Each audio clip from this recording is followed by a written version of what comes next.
Allah Azza wa Jal sent the angel of death to claim the life of Musa.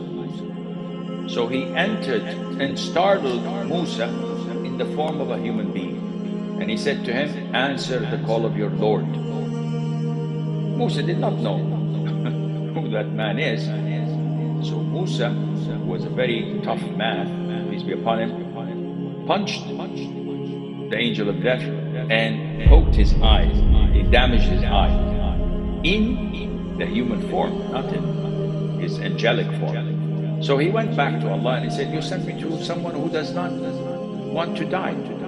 So Allah said, go to him, introduce yourself to him and tell him that Allah says to you, put your hand on the skin of a bull, and with every hair under your hand you'll be awarded a year to live.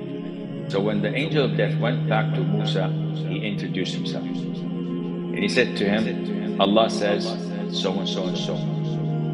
Imagine how many hairs would your hand cover on the skin or the fur of a bull. So Musa said, then what?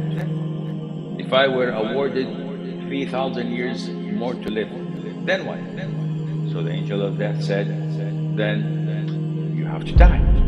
Your life ends. Musa said, if this is the case, no, let it be now rather than wait 3,000 years.